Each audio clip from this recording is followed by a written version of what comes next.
Fala galera, e aí, beleza? Tudo certo? Estamos aqui, resumo do concurseiro, com uma aula para vocês sobre improbidade administrativa, tá pessoal?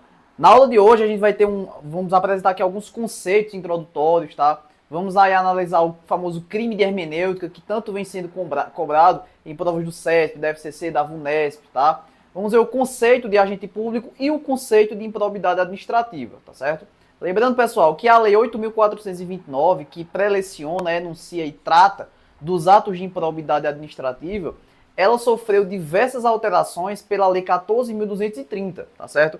Então, quando você for estudar, se você tem vadimeco aí dos anos anteriores a 2021, tenha muita atenção, porque a Lei de Improbidade Administrativa, ela sofreu diversas alterações, tá? Então, cuidado aí para não estar estudando por material desatualizado, tranquilo? Lembre de ver a Lei de Improbidade com a redação da Lei 14.230 que a gente vai passar aqui para vocês, tá certo? Então, quem quiser já dá um print do quadro aí, tá?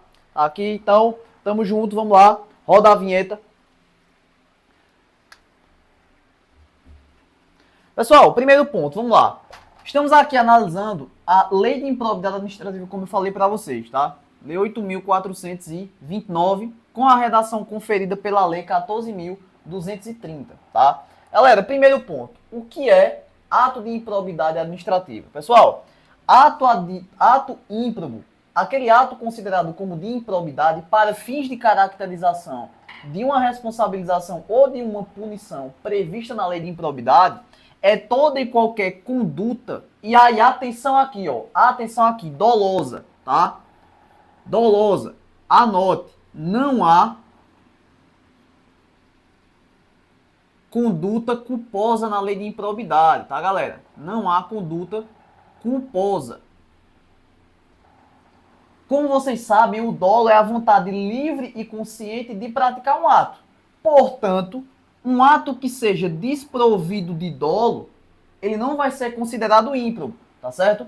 Vitor, e qual é a razão de inserir o dolo aqui na lei de improbidade administrativa? Galera, a razão do legislador era retirar a insegurança que muitos atos culposos, ou seja, aqueles atos que havia uma dúvida se era ou não um ato de improbidade, o legislador ele optou por extirpar, ou seja, excluir da lei de improbidade administrativa, e por essa razão, na sistemática atual, nós não temos mais atos culposos, mas apenas atos dolosos, tá? Galera, tenha atenção, porque isso aqui vem caindo muito em prova de concurso. E a razão é simples. Antes dessa lei 14.230, nós tínhamos na lei de improbidade a previsão e a possibilidade de responsabilização por um ato culposo. Então, antes da lei 14.230, existia culpa na lei de improbidade. Depois da lei 14.230, não existe mais. E um detalhe para você que estuda direito penal, vale ressaltar que o dolo previsto na lei de improbidade, ele é um dolo finalista. Ele é um dolo finalista. Vitor, o que seria aí um dolo finalista? Nada mais do que a vontade livre e consciente de praticar um determinado ato e que esse comportamento doloso ele seja direcionado a um fim específico. Direcionado a um fim específico. Lembra lá da lei de abuso de autoridade? A lei de abuso de autoridade, melhor, a lei de tortura, ela exige o quê, pessoal? Um dolo específico. A lei 9.455, lá de 97, ela exige o dolo específico, ou seja, o dolo de torturar. Se não houver esse dolo de torturar, pessoal, nós não teremos uma incidência da tortura. Poderíamos ter aí outro comportamento, mas não um crime de tortura, tá certo? Então, a lei de improbidade, ela equiparou o dolo ímprobo, o dolo de improbidade, ao dolo finalista, tá? A lei de improbidade, ela se utilizou de diversos conceitos, né, de diversos desdobramentos lá do Código Penal, da doutrina penalista, para inserir aqui na lei de improbidade essas disposições. E uma das novidades elencadas por essa lei aqui foi justamente a previsão de um dolo finalista, que é a vontade livre e consciente de praticar um ato de improbidade.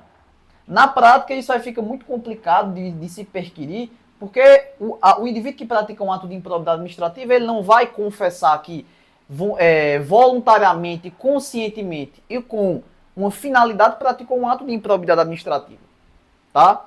Tanto é que muitos atos em espécie, você vai olhar e vai analisar, isso aqui é um ato culposo, na verdade. Não tem como exigir dolo do indivíduo nesse comportamento, tá certo? Mas tenha muita atenção. Se falar na sua prova que existe dolo, que existe, melhor dizendo, comportamento culposo na lei de improbidade, tá errado. Nós não temos mais culpa na lei aqui de improbidade, tá, pessoal? Então, ó, seguindo, nós já sabemos que o conceito de ato de improbidade administrativa é toda e qualquer conduta dolosa, tá? Que acarreta, e aí nós temos os desdobramentos dessa conduta. Essa conduta, pessoal, ela pode gerar um prejuízo ao erário, pode gerar um enriquecimento ilícito, ou pode gerar uma violação aos princípios da administração pública, tá certo? Prejuízo ao erário, galera, é um comportamento praticado por um agente público. Nós vamos ver aqui o que é o conceito de agente público para fins de improbidade administrativa. Mas esse comportamento, pessoal, ele tem que ao menos gerar um dano ou um perigo de dano. Tá? Ou melhor, violar alguma disposição principiológica constante, seja da Constituição Federal, seja da própria lei de improbidade. Tá certo? Você já sabe que lá no artigo 37 da Constituição, nós temos os princípios expressos: legalidade, impessoalidade, moralidade, publicidade e eficiência, certo? Na Lei 14.133, lá no artigo 6º, que é a nova lei de licitações, vocês sabem que lá nós temos outros princípios expressos. Então, qualquer ato praticado por um agente, desde que na forma dolosa, que viole ou transgrida ou desrespeite esses princípios, vai caracterizar um ato de improbidade administrativa, cuidado, que acarreta violação aos princípios da administração pública, tá? Então, Vitor, quer dizer que prejuízo, enriquecimento e violação são a mesma coisa? Não, não são.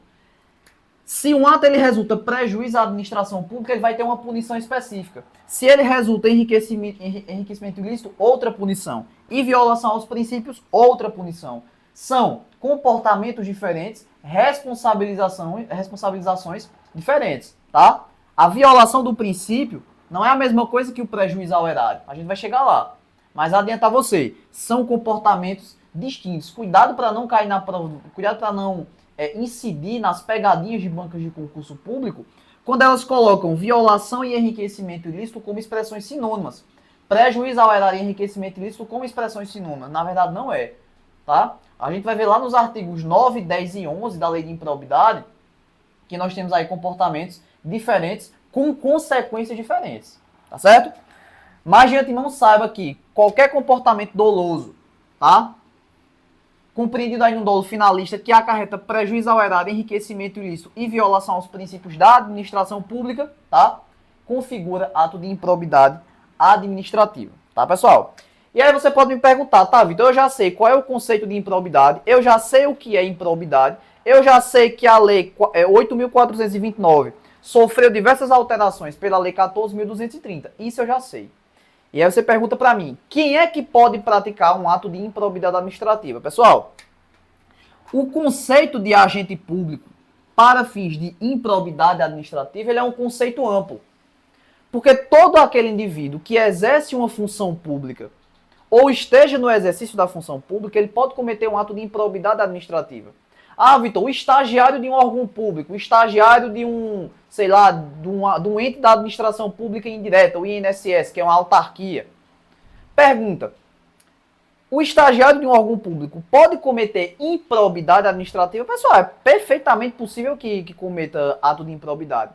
É possível, inclusive, que ele cometa um crime contra a administração pública. É possível que um estagiário cometa, por exemplo, o que está disposto lá no artigo 312 do Código Penal, que é o crime de peculato. Quer dizer que o estagiário pode praticar um peculato? Lógico que pode, ele está no exercício de uma função pública. Ele tem acesso a bens pertencentes à administração pública. Então, se ele se utilizar do cargo que ele tem, da função que ele exerce, para subtrair, por exemplo, o notebook de uma repartição, um telefone, algum bem funcional, ele incorre no crime de peculato. E mais, ele incorre também na improbidade administrativa, tá? Então, ó,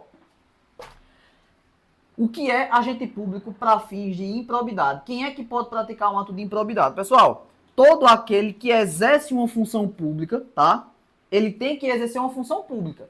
Particular sozinho, tá? O particular, sem qualquer relação, sem qualquer vínculo com a administração pública, ou ao menos com o exercício de uma função pública, não pode cometer ato de improbidade administrativa. O que ele precisa estar qual é o pressuposto objetivo de caracterização. Vocês podem encontrar na prova de vocês uma coisa chamada nexo causal funcional. O nexo causal funcional nada mais é do que a relação do cargo com o ato, né? Quando nós vamos estudar direito penal lá no fato típico, a gente sabe que crime é comportamento, é o fato típico ilícito e culpável. Dentro do fato típico nós temos conduta, resultado, nexo de causalidade. Nexo de causalidade o que é? É a relação entre um ato, um fato e uma consequência. Isso é relação de causalidade. A relação de causalidade funcional é a relação entre o cargo e a prática de um ato. Então, por exemplo, no crime de peculato, lá no artigo 312 do Código Penal, nós temos a exigência de um vínculo funcional. Por quê, Vitor? Porque se você não tiver no exercício de uma função pública, o que é que pode acontecer? A desclassificação para o crime de furto. Então entenda que o peculato, furto, nada mais é do que o furto praticado por um agente público. Só isso. Isso é nexo funcional. Isso é relação funcional de causalidade na lei de improbidade administrativa. Então o agente ele precisa estar no exercício de uma função pública, tá certo? Seja ela qual for, e praticar um ato doloso. Isso é improbidade. E aí veja, Vitor, o funcionário temporário, ele pode praticar ato de improbidade administrativa temporário, servidor do IBGE. Sabemos que os servidores do Instituto Brasileiro de Geografia e Estatística, o IBGE, eles exercem, alguns deles, não todos, eles exercem uma função temporária. Ou seja, existe um prazo determinado para que ele esteja trabalhando e que ele termine a função. Vitor, o servidor do IBGE que exerce uma função temporária, ele pode praticar ato de improbidade? Pode. Vitor, o indivíduo que exerce uma função pública sem vínculo efetivo com a administração pública, uma pessoa que exerce um contrato temporário, por exemplo, em situações de excepcionalidade. A Constituição diz para a gente, admite a contratação temporária de agentes ou servidores públicos, agente público, na verdade, para fins de uma excepcionalidade. Nós tivemos aqui no Brasil a pandemia do Covid-19, tá? Um infeliz e recente, né, evento que acometeu todo mundo. Então, naquela hipótese, perceba, a administração pública ela não tem tempo para fazer um concurso, homologar, contratar, até não, porque não pode.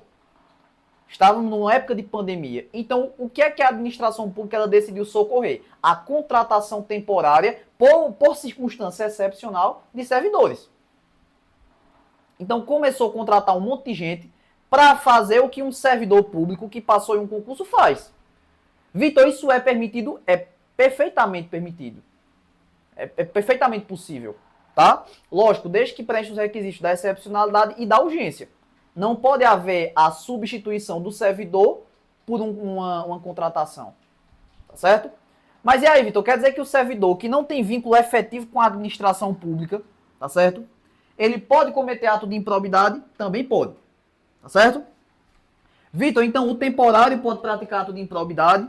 Aquele que não tem vínculo efetivo com a administração pública também pode praticar. E aí, consequentemente, o indivíduo que tem vínculo com a administração pública efetivo, ele pode praticar.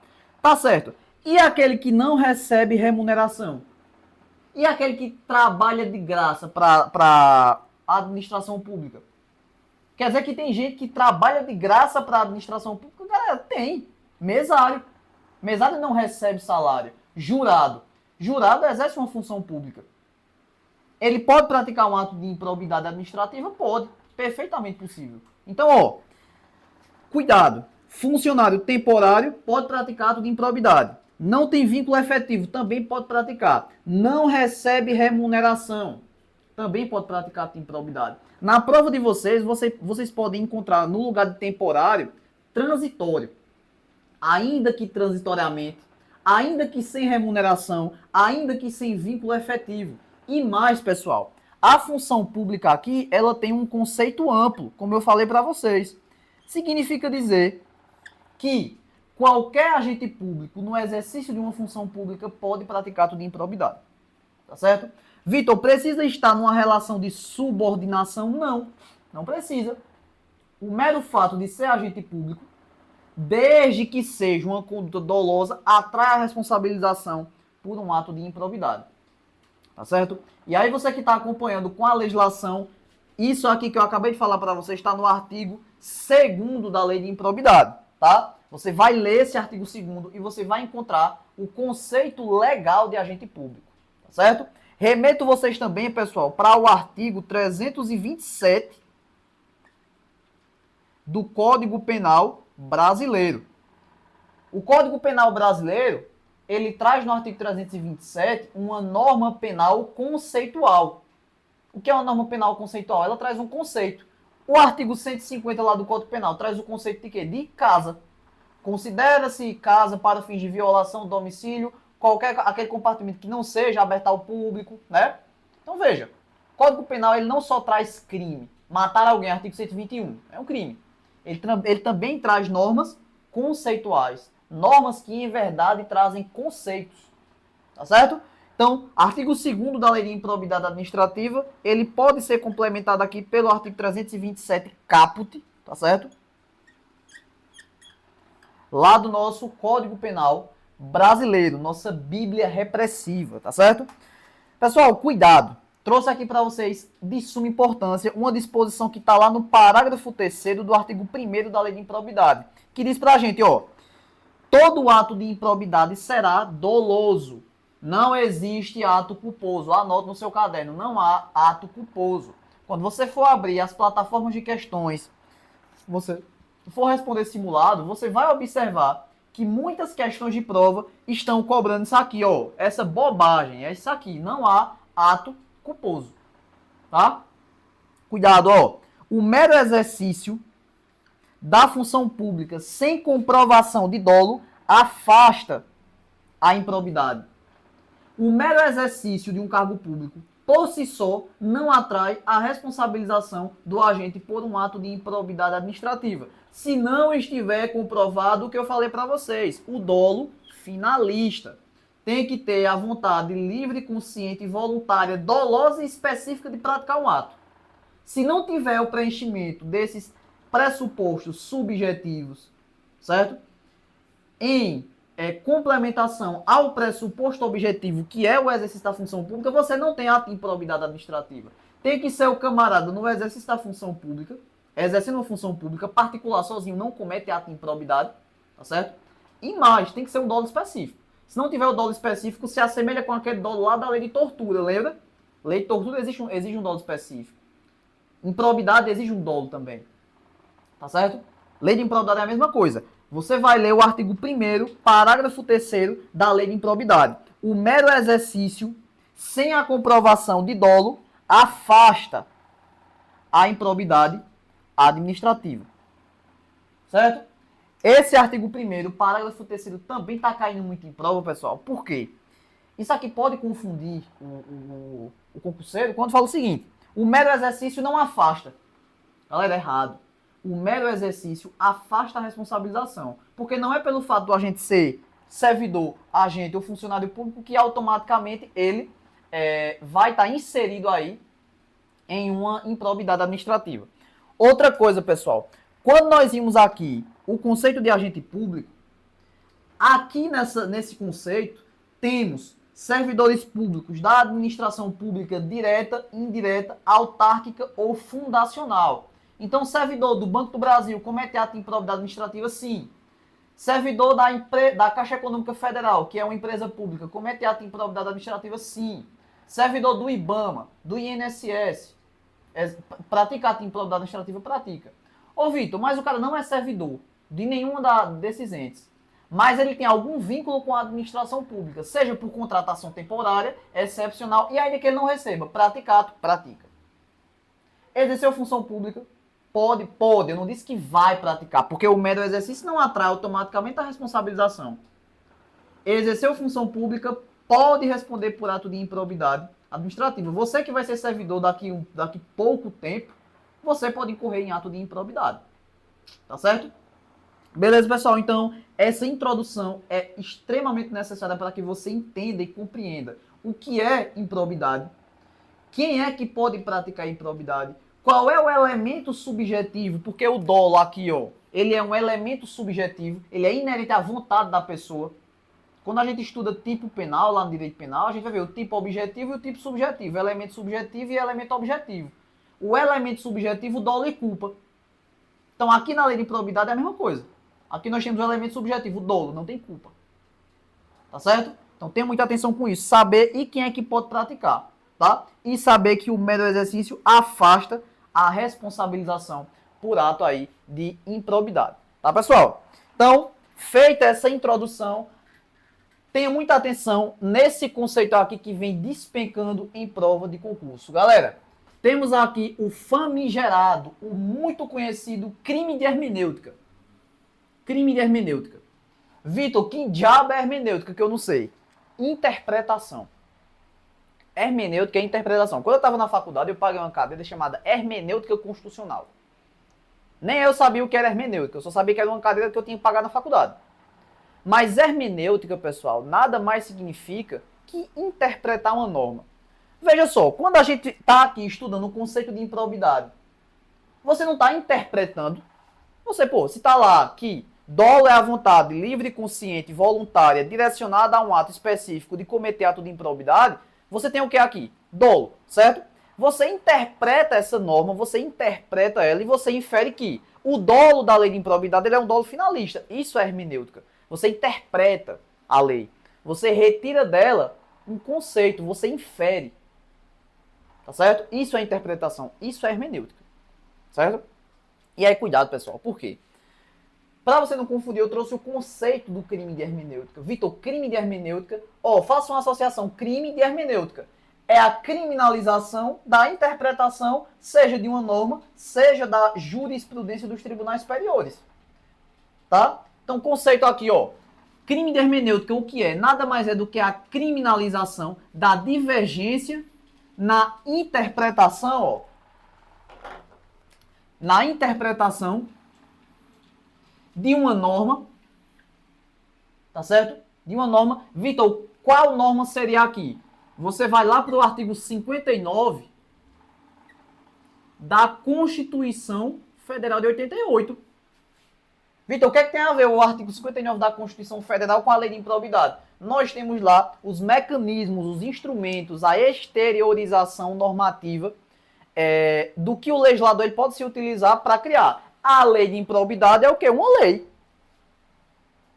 E onde é que esse instrumento está? Lá no artigo 59 da Constituição Federal. Lei complementar, medida provisória, decreto legislativo, emenda à Constituição.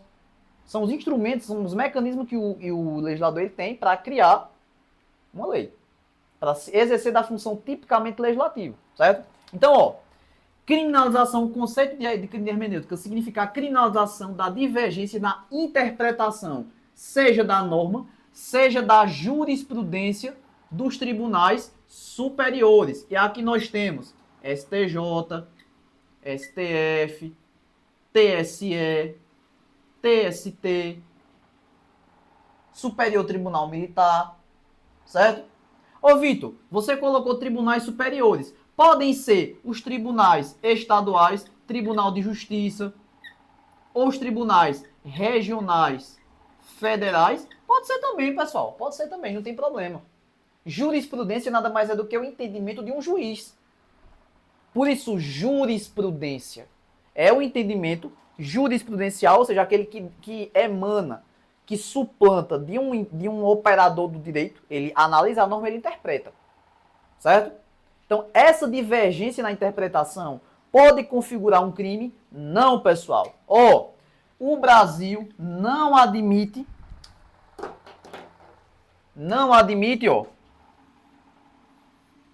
o crime de hermenêutica. Tenha atenção com isso. O Brasil não admite, não aceita, não acata e não compreende o crime de hermenêutica. Crime de hermenêutica é um crime que não é admitido pelo Brasil. Você também pode encontrar na prova de vocês delito de interpretação. Não se assuste com o nome, com a nomenclatura. Delito de interpretação. O Brasil ele tem doutrinador para tudo. Todo dia alguém inventa alguma coisa relacionada a crime. Não se assuste. Delito de interpretação é a criminalização, é a punição daquele indivíduo que diverge de uma norma. Você pode entender a lei de uma forma, eu posso entender de outra. Significa que isso vai atrair para você ou para mim uma punição? Não. Então, basicamente é isso que o crime de hermenêutica está querendo dizer. Tá certo? Ô, Vitor, então tudo bem. O Brasil, você já falou que o Brasil não admite a criminalização do delito de hermenêutica, tá? Nem mesmo, a configuração de improbidade administrativa. Tá certo? Nem mesmo para fins de improbidade administrativa. Você agora vai abrir a legislação e vai ler o artigo 1º, parágrafo 8º da Lei de Improbidade. E você vai encontrar lá que não configura ato de improbidade administrativa a divergência na interpretação da norma ou da jurisprudência. E mais, ainda que pacificada. Ainda que pacificada. Ô, Vitor, nós sabemos que o STF e o STJ, eles emanam, o STF, por exemplo, emana diversos entendimentos em sede de repercussão geral. Certo? Nós temos, por exemplo, as súmulas vinculantes. Um juiz de primeiro grau pode discordar de uma súmula vinculante? Pessoal, em tese ele não pode discordar, porque senão acarretaria uma coisa chamada reclamação constitucional. Mas se ele discordar de uma súmula, ele vai ser penalizado por isso? Não. Não vai. Tá certo? Então você que está nos assistindo pode discordar do entendimento do STJ ou do STF. Cuidado. Discordar é uma coisa. A gente discorda de diversos entendimentos do STJ, por exemplo, na interpretação do que é fundada suspeita e fundada razão para ingresso em domicílio e para busca pessoal, abordagem. Você pode discordar, eu posso discordar. Mas, para fingir prova, o que é que vale? O que é que você vai levar? Levar o entendimento do STJ. Seja ele, por mais absurdo que ele seja, leve para a prova que é o correto. Tá certo? Não faça juízo de valor do que é certo e do que é errado. É o entendimento do STJ, é a lei. Vitor, mas a lei, nem tudo que é legal é moral. Concordo, mas leve para a prova que é o que está na lei. Aqui na lei de improbidade, por exemplo, houve uma verdadeira usurpação do conceito de improbidade, porque agora só é doloso. Então, alguns agentes públicos vão se utilizar de artifícios para falar, ele não teve dolo. Deixou de prestar contas. Um prefeito ou um agente público não prestou contas das verbas. Deixar de prestar conta é uma omissão, certo? Então, a omissão em tese, ela é um elemento culposo. Porque você pode caracterizar aí uma eventual negligência no dever. Negligência é uma espécie de culpa. Se ele foi negligente na prestação de contas, ele cometeu um ato culposo. Se é ato culposo, não é ato de improbidade. E aí, como é que tu vai comprovar na prática que isso aí é um ato doloso? Então, viu por que em muitos casos a própria norma vai incidir numa tautologia, numa teratologia, ou seja, vai ser dúbia. Essa divergência de interpretação vai configurar o crime de hermenêutica? Vai responsabilizar você por improbidade? Não. Certo? E aí, pessoal, o agente público ele tem uma coisa chamada liberdade técnica. Liberdade técnica. Vitor, o que é a liberdade técnica na interpretação aqui da norma? Você pode ler algo que está na legislação e interpretar de uma forma. Eu posso ler e interpretar de outra. Isso é improbidade, não é improbidade administrativa, tá? Isso pode acontecer por ação ou por omissão, tá, pessoal? Mas leve para a prova. Falou em crime de hermenêutica e disse que é improbidade. Se trouxer na sua prova que esse comportamento é punido criminalmente e administrativamente, tá errado, tá equivocado. Crime de hermenêutica ou delito de interpretação não é punido lá na nossa legislação brasileira, porque o Brasil não admite. Beleza, galera? Introdução aí da lei de improbidade feita. Vamos dar continuidade aí, vamos ver os tipos penais em espécie. A gente tem muita coisa pra gente ver. Tranquilo? Tamo junto.